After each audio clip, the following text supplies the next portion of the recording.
attraction means that you want it. Mhm. Okay, that's lie number one. Lie number two is her saying, I'm only attracted to you. Mhm. Okay. But in order for lie number one or number two to even be a lie, you had to buy into the idea that attraction means equals desire. Mm. Okay. Yeah, let's talk about attraction. Me and you wanted to talk about this to other people about how we see it and how we view it. When that couple we watched, who seem it seems like they have their own thing, their own program, maybe more religious based. Yeah. I'm not sure. They were talking about how, being attracted to other people's, like, it seemed like the man was using that as an excuse to keep looking at women or to keep feeding his sort of fantasy sexual appetite, Mm. right?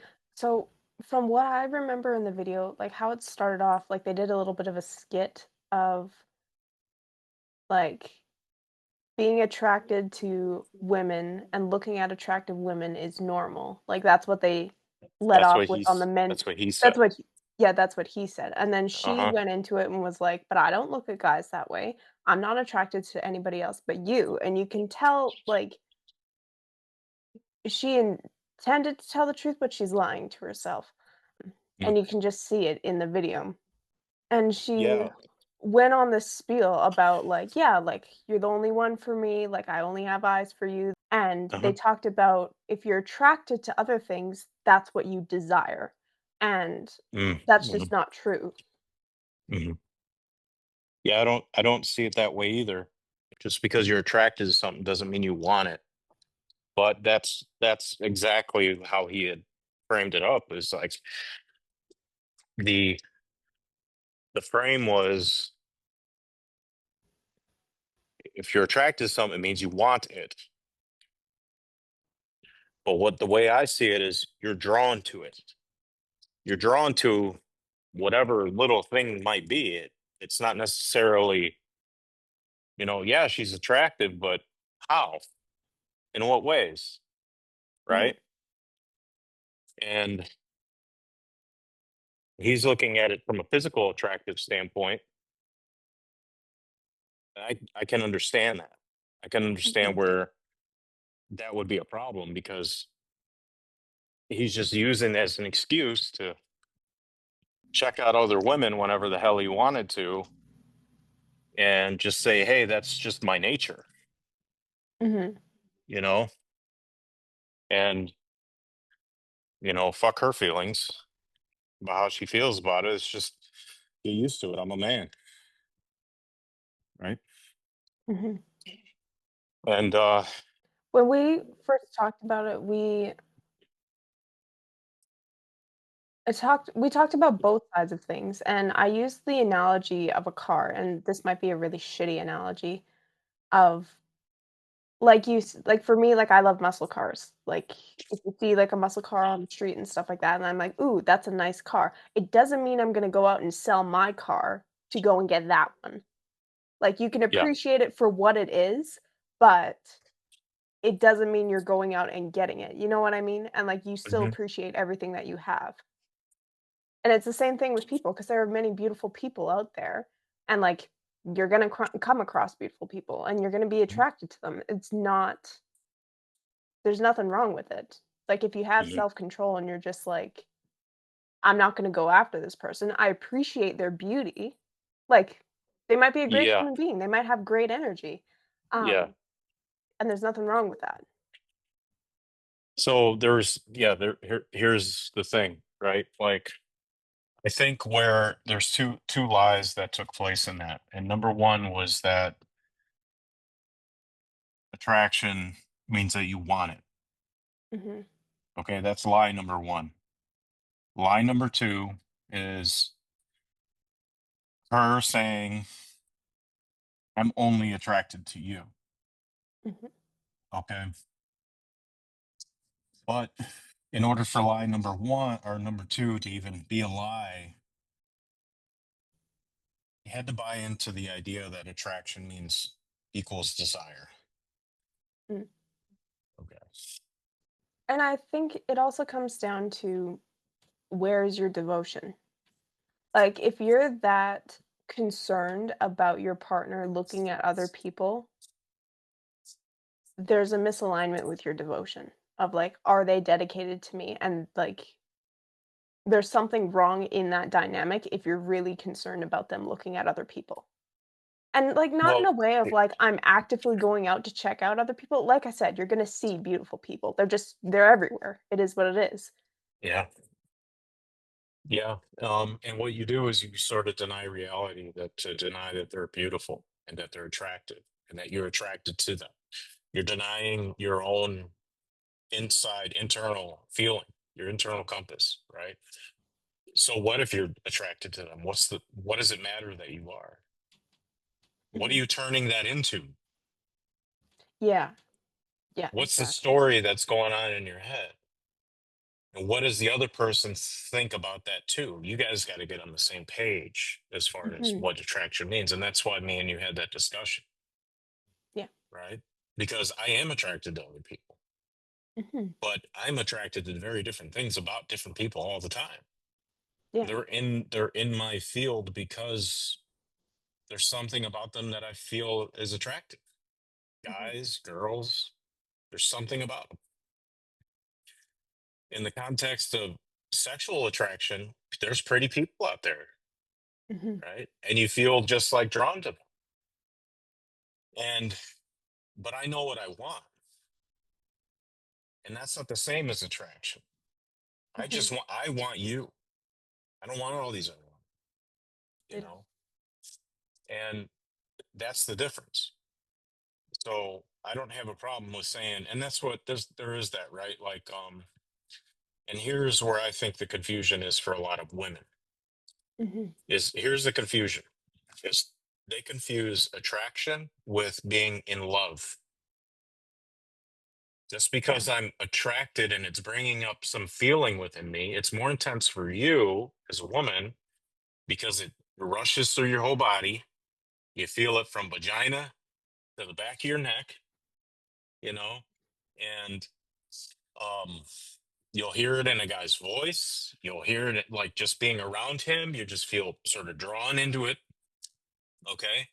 And you feel that and you're like, oh, like the thoughts start coming in, the fantasies, Mhm. right? There's something here, something about that. That'd be cool. I wish, want, I could have. Okay.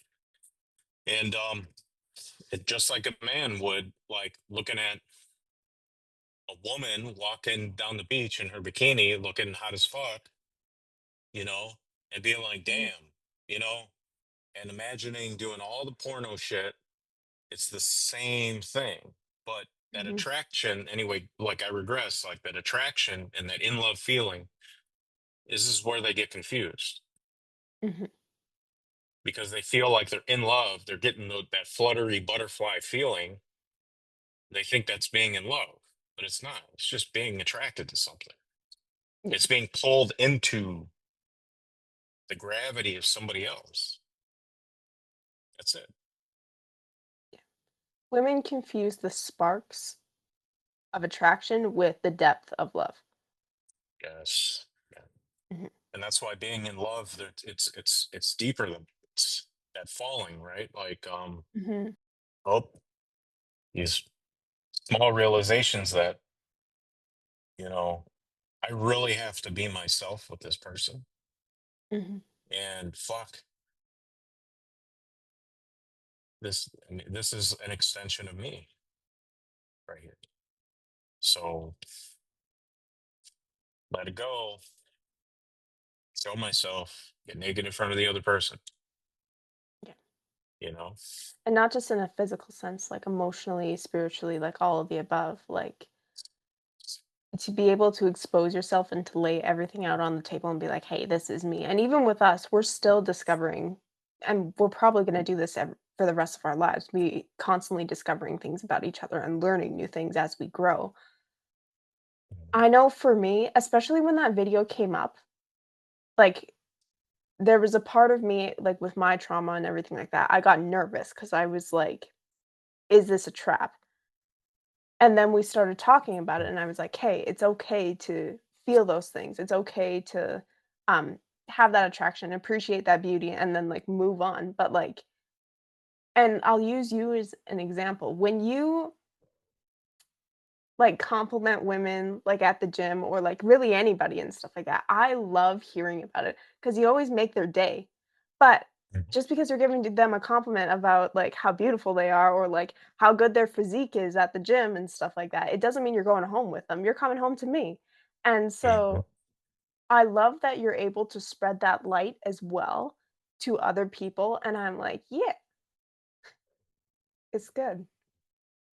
But I don't Yeah, have to and feel. I don't just notice, you know, something about their essence or the personality or what they're wearing, but physical features on them. Mhm. Whatever it is that I can like, hey, give them a compliment about. Yeah. And part of it as well of why that also makes me happy, like, hearing about it, is we don't get enough of that in the world. Like, Mm. just compliments in general, everybody kinda just has, like, their head down and stuff like that. They're working, doing their own thing. You mind your business, I'll mind mine, and stuff like that. But, like, if you can make somebody's day, like, with a genuine compliment, like, it feeds the positive energy around us. So that's also why I feel happy about it whenever you share that with me. Yeah. Mhm, So this begs the question, where's the line, right? mhm. Where's the line? How far do you go with that? Right? What kind of conversations are okay with other people?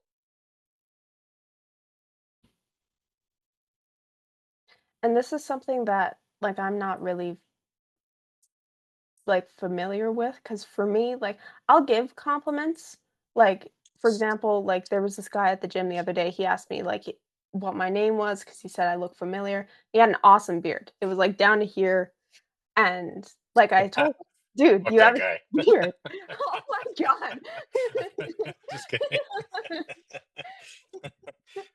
But, like, I told him that, and then, like, now, whenever I Yeah. see him at the gym, like, I'll, like, bump knuckles on the way by and be like, "Hey, what are you working on?" and stuff like that. And, like, for me, also in those situations, I make it aware that I'm taken. So, like, it's strictly platonic and, like, guys, they don't get another idea and they're like, "Oh, she's just genuinely being kind." Because a lot of men make the mistake of women being kind with flirting. And so that's why I'm always a little bit skeptical of it, but I like it to be able to be like, "Yeah, oh, my husband does that as well. Oh, my husband loves going to the gym with me as well." And then they're like, "Oh, she's just being nice." Yeah. Like, and it sets me up to be like, "Okay, like, I don't have to worry about any of this stuff." Mhm. Yeah. And quite frankly, that's new for me too. With you, Mhm, honestly, because before I would just like put blinders on, you know, and I think it was back in you know, when I came back from Costa Rica that I actually started practicing that more, knowing that I had to put myself out there and make connections with people and mhm. spread that love, spread that generosity. Yeah. Um, it was uncomfortable at first, and um, there were times when I'm like, well, I'm doing something wrong here, or "Well, but wait a minute, like nothing. I already know what I want. Like I already know where I'm going. It doesn't matter. What I think the big thing is like people are afraid of how it looks to other people more than anything else. How it appears. Yeah. So I wouldn't do that. that must mean fill in the blank, Yeah. right? But none of that is true. When your intentions are genuine and you can just pay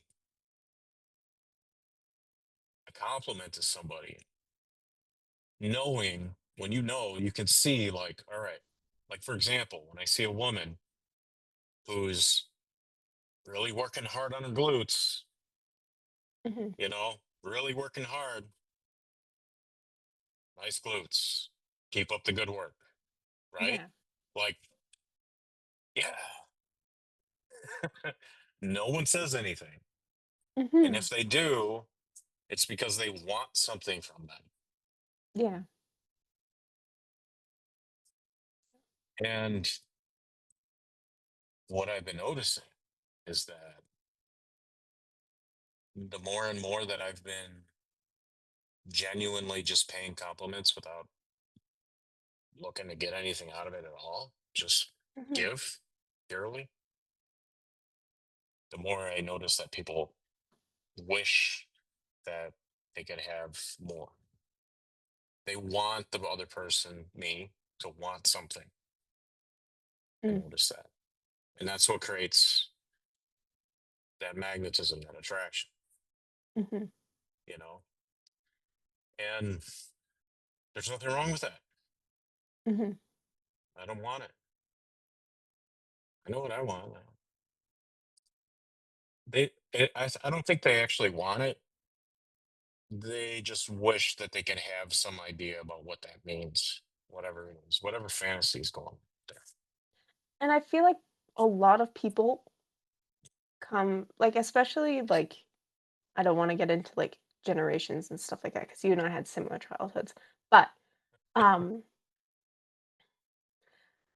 a lot of people want to be wanted because they grew up in households of, like, okay, um, either shut up or disappear, and that was the whole thing, right? And so when they have somebody give that compliment, this is like and I shouldn't say that men mistake kindness for, like, flirting because women do it too.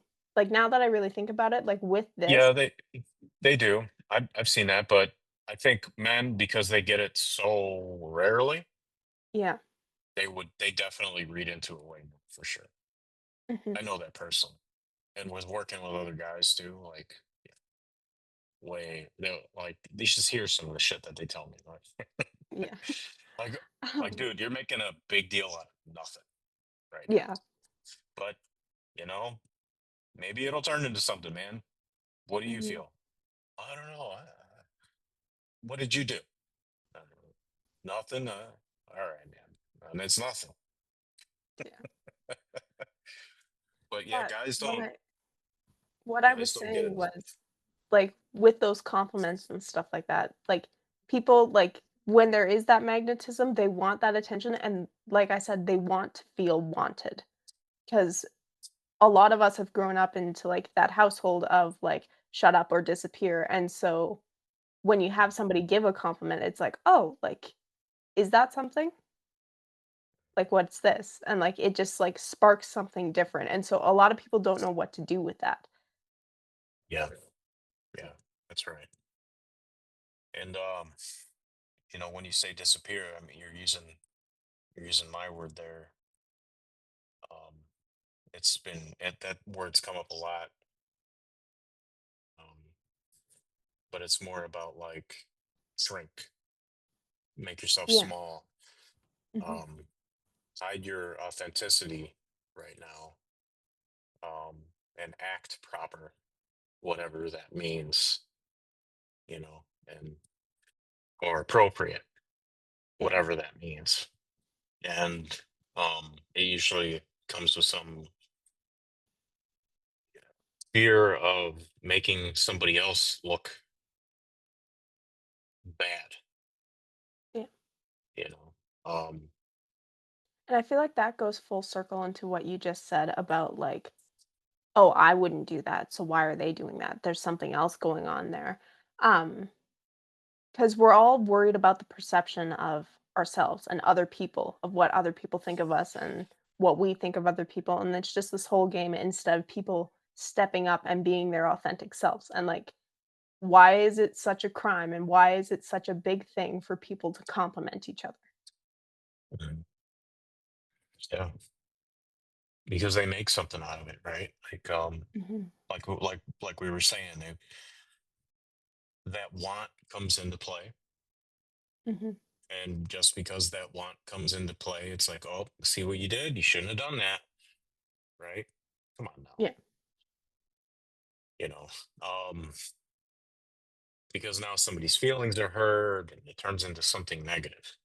Come on, doesn't need to be that way. Let them want. There's nothing wrong with that. They'll figure it yeah, out on their own. It's a good lesson for whoever wants. It's a really good lesson. You see mhm, something in me or you that they admire and want and wish they had in their life, go find that. mhm, It's not for me, you know. And then you can pick apart and figure out what it is. What are those things that you do want? yeah, What is it about me that you want so much, or what do you want that they want so much, right? mhm, And if it's superficial, they can have it anywhere. So let them have yeah, that anywhere. mhm, But if it's a deeper sense of you and your persona and your identity, then you know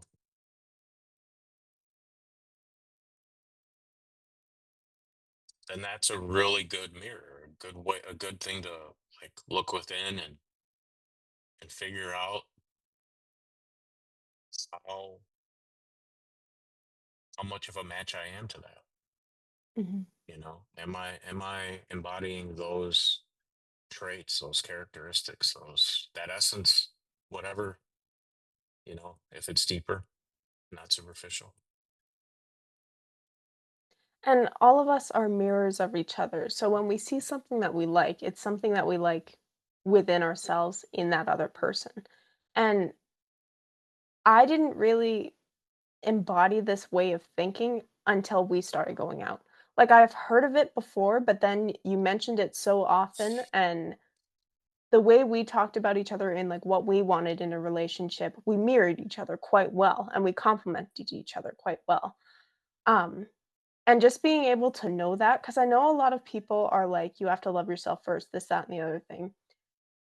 And, like, I've heard of people making lists of what they want and then being like, "Okay, so become that list, and that's what you will attract." Hmm. And so, yeah, like, it falls into the same thing of attraction. It's just something in you that you see in them. Yeah, you're gonna get like, and not just that. I think it's deeper than that. Like a lot of us we're looking for a partner in order to fill a void. Yeah. Okay. And I can admit that in ways, many ways, you and I did that with each other too in the Oh, beginning. yeah. 100%. And yeah, and it's always like, and that's where the mirror, it's like your wounds are out. You're attracting somebody that will mirror the wound. Okay. Because you're subconsciously expressing that all the time in some way. Mhm, And that's definitely what happened to some degree. But mhm. also at the same time, I made that list. Yeah. And it wasn't, and boom, bam, there you were. So it wasn't superficial, No. you know. Mm-mm. Um, no, some things were.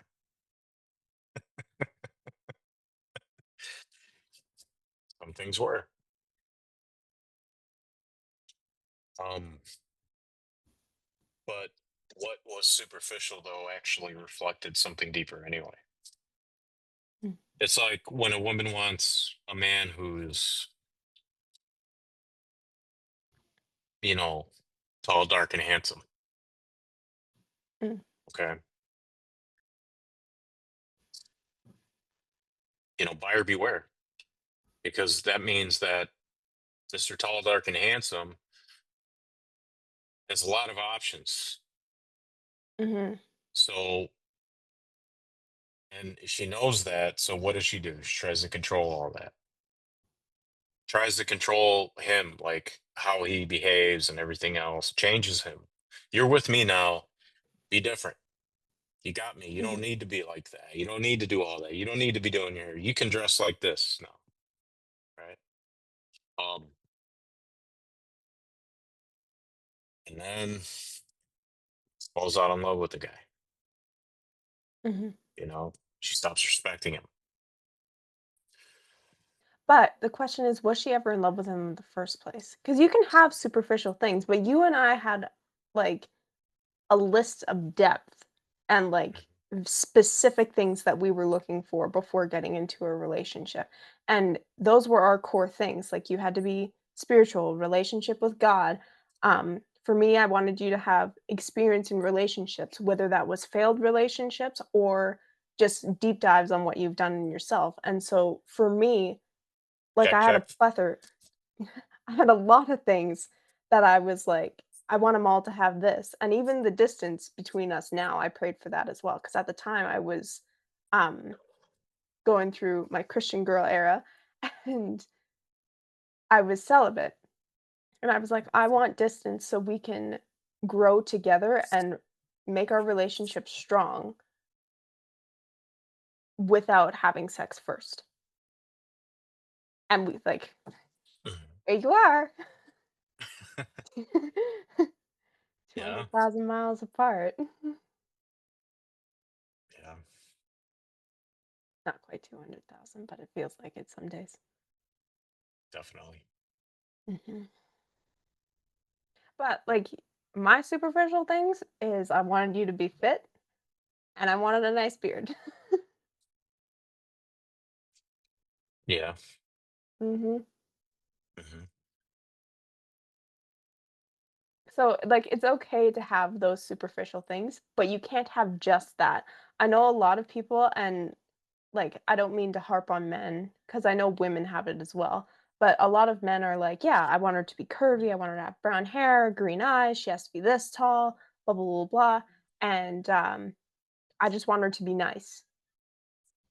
Yeah, great. That's You have a trophy that you can control. yeah. Yeah. See how long that lasts. Mhm. What happens when And all those things fade and she gets out of control? You just move on to the next now because you didn't think deep enough. You didn't mhm. see the person behind all that, you know? And it's not that you can't have those things in somebody who has, way more than that, you know? Yeah. But it's not about having the person, it's about relating to the person. Mhm. That's what Yeah. relationships are. It's about relating. Mhm. So the mirror is important. And yeah, you were right. To go back to what you were saying is like they look at all those things, those superficial things, and they're looking for this ideal version without any depth. And not only without any depth, but without really taking a really hard look at themselves Mhm. to see, you know, in what ways that they don't need all that. They can find that with themselves. And Mhm. if they don't need all that and they can find that with themselves, then they can actually have that and relate to that rather Yeah. than finding that to fill that void, like we were talking about. Yeah. And then not, you know, if that's gone, that part of your identity also goes with it. Mhm. Shit, if it's a week gone, you're just like lost, Yeah. right? Or, um, you know, you just feel some like pattern change and all of a sudden you're freaking out, you know? You just put all your emotional chips on the other person without, Mhm. really taking care of yourself. And you're talking about self-love. Well, that's a rabbit hole for another podcast, darling. Mhm. Definitely. I think that Yeah, sure. we essentially covered everything that we were talking about with the traction, unless you feel like there's some holes that we haven't covered. Ah, no, I don't think so. Like, I think we have everything that, like, you and I have Yeah. discussed on, like, on a daily. I can't really And remember the conversations that oh, we had and anything yeah. else. Okay. Devotion. You mentioned devotion. Mm. Yes. Okay. Commitment, devotion. I use those are interchangeable. Okay. For the most part. I think devotion's a deeper layer. Yes. I think commitment is more of like a decision to sort of make the other person happy. It's kind of codependent. Whereas devotion is more about growing with somebody, Yes. and allowing them the space to grow. Mhm. But also saying, "Hey, I'm not going anywhere. Mhm. I'm not going to disappear on you. I'm here, and you can't have that devotion if you're not committed and devoted to your own growth, your own self, your own idea about what you want your life to look like. And if those things don't align with the other person, you don't have devotion. You cannot be devoted to that because your soul will always be pulled towards whatever, you know, I guess ascension path that you have, whatever your Mhm. soul's being called to do. It's going to always be pulled to that. And if the other person starts to look like it's something that gets in the way of that in time, you're not devoted to it. You're committed. You're committed to abandoning yourself for the other person. Mm. Yeah, that makes sense when you explain it that way. Because for me, like, when you were getting into it, like, commitment and devotion, like, commitment is the first step in my mind, and then devotion is what grows afterwards.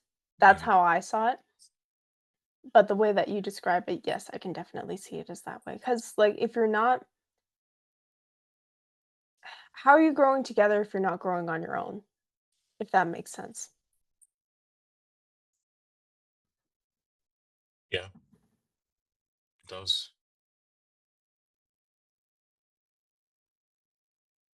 There was this lawyer that I watch. He talks about you, me, and we. There's three people in the relationship, kind of thing. Mhm. There's the you, there's the me, and the we.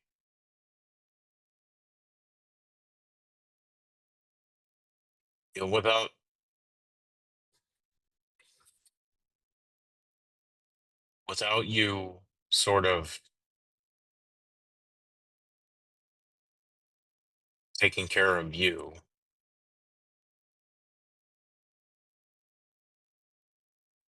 and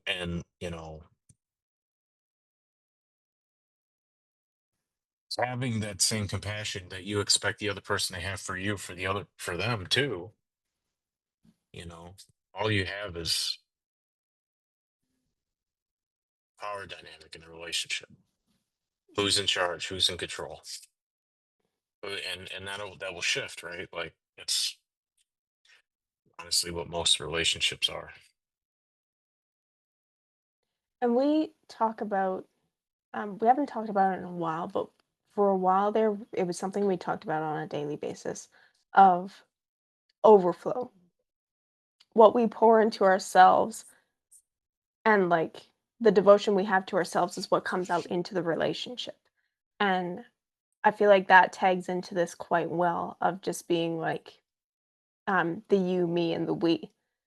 'Cause if we aren't taking care of ourselves, how are we supposed to take care of the relationship? And I fall short of this at times, and, like, I've fallen short many times in our relationship because 'cause I'm like, "We have to focus on the relationship," and I kinda put myself away to be like, "Let's focus on us," instead of Mhm. focusing on myself and what I need to fill up my own cup so that that overflow comes into both of us.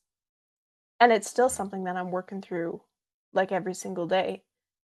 Um, and everybody is like, "Oh, yeah, relationships are really easy." I partly agree with that, but I also disagree because 'cause I'm like, life can be a little bit difficult at times, and taking care of yourself and then focusing on a relationship, sometimes it can be really hard and you have a lot of ups and downs. But being able to have that baseline with yourself means you have a baseline with your relationship.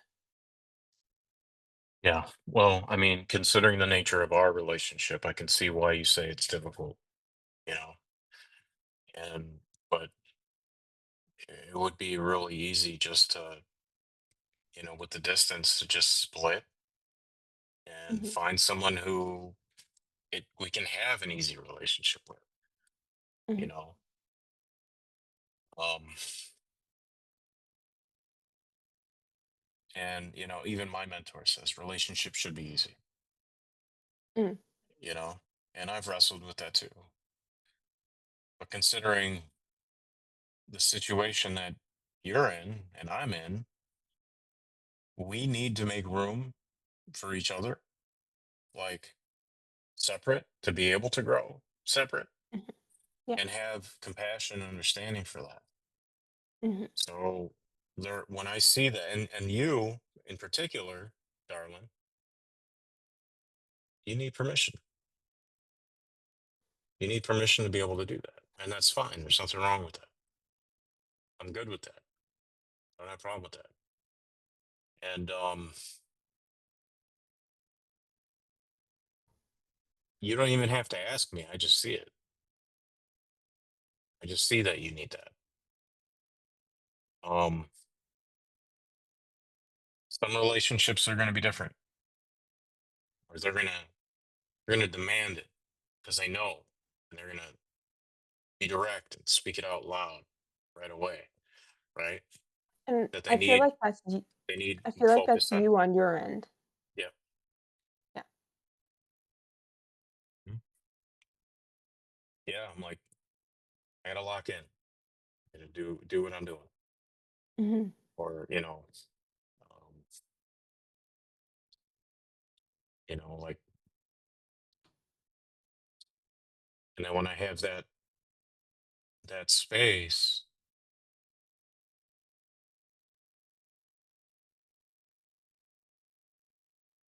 I can feel like myself again. Sometimes I don't, mm, you know, and it's not because you're putting any kind of pressure on me at all. Would be different or anything like that. yeah. But But you have that quality time with you. yeah, but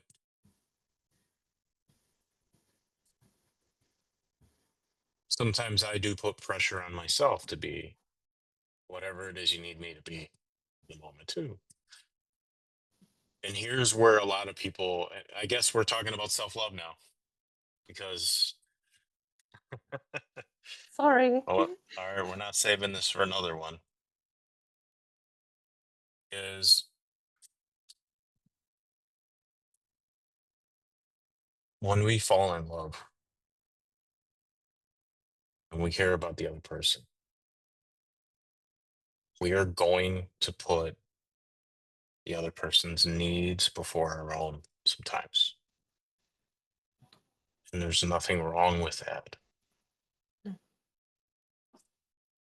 And this is where a lot of people, especially here in the United States, Canada, the Western world, they're so individualistic.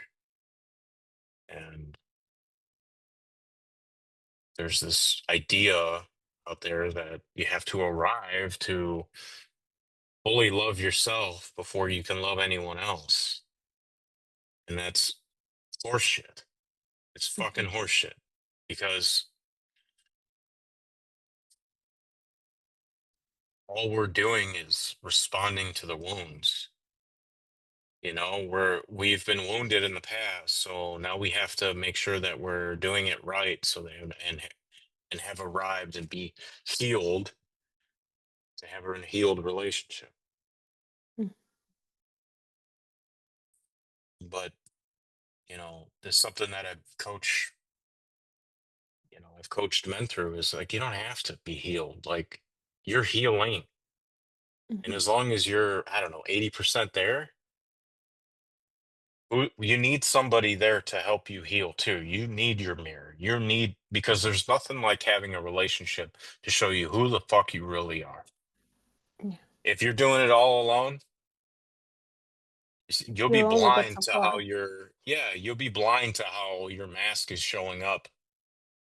You'll be completely blind to it. You got nothing to Mhm, feed back on except when you fuck up. And even then, it's like, well, it's not my problem. It's, insert excuse mhm. or whatever justification or rationalization for some external circumstance being the reason why whatever happened, you know? And healing never stops either. Like, you can never step into a relationship where you're fully healed. Like like, I shouldn't say that 'cause I know, Yeah, we were like talking about this like a couple weeks ago that maybe that's not actually true. Like mm, that's a belief right now, but I don't know if that's actually true. I don't That's not something that I know, you know? it's something Um, still that needs to be explored with the both of us. correct. Mhm, Correct. And, yeah, most people are gonna watch this and be like, that's ridiculous. Yeah, but hey, you know, I'm I have an evolved sense of all of this. So figuring it out. mhm, Yeah, I don't know any other way to explain it, but I know that there's something more than just healing journey being our life's path and our soul's purpose. It's more than that. Something else there. And I feel like when we awaken to that, it's just gonna catch fire. Everyone's just mhm. gonna next, next, next, next. And otherwise there's this sort of loop that we go through where it's not really a roller coaster, but more like a Ring of Fire. like a loop where we'll feel really good. Everything seems serendipitous. Feel healed. We're like, wow, I've arrived. And then something happens. This back down, right? And it's like growth path of like, yeah, like a roller coaster, but it's more like a loop because you end up right back where you were and you're like, fuck, I didn't learn the lesson. That's what it seems Mhm, like. It's like the same thing. It looks a little different, but it's the same shit. mhm, And it's a loop. It's like, why can't I get past this? And it doesn't matter how much medicine you've done. It doesn't matter how much work you've done. It still shows up in some smaller way, some other way. mhm, And here's the thing, it's like you've grown so much, you're like, even this little bit, it's not a big deal, but I'm taking it really hard, you mhm. know? Yeah. So I don't know. I think there's another way. And I'm figuring that out now. And I was talking to Pamela about that. And Mm, that I pulled in a lot of disbelief there too on her end. Um, but I get it. I mean, when our minds get when our minds actually we can actually wrap our minds around which way we have to go. Mhm, We're like that's it. I know that's the way I mhm. gotta go. And then that's all we can see. We can't see anything else. Yeah, I was just gonna make that point, like, for me, like, cause I now that you mention it, like, I do remember us talking about that a few weeks ago, and this is still my old and maybe current way of thinking of, like, we're always healing, but maybe I haven't healed enough to see what it's like if there's more, like, and that's still a part of my journey that I need to go through. Cause like, we all heal in doses. Cause if we were all to do it in once, like, the soul would be overwhelmed with everything that would happen, and we would destroy the experience that we're going through. So for I me, I feel I like think I we just would probably spontaneously combust. just Yeah, gone. we just blow up. That would have happened. All of a sudden, And we're healed. yeah. Ed was talking about the shroud of Jesus. Mhm. That he said something. He was on his council call, and I was just saying he was talking about how mm, do you know about the shroud? The I can't remember the name of it. The Turin or the shroud of I don't know. It's what they covered him in when he was buried.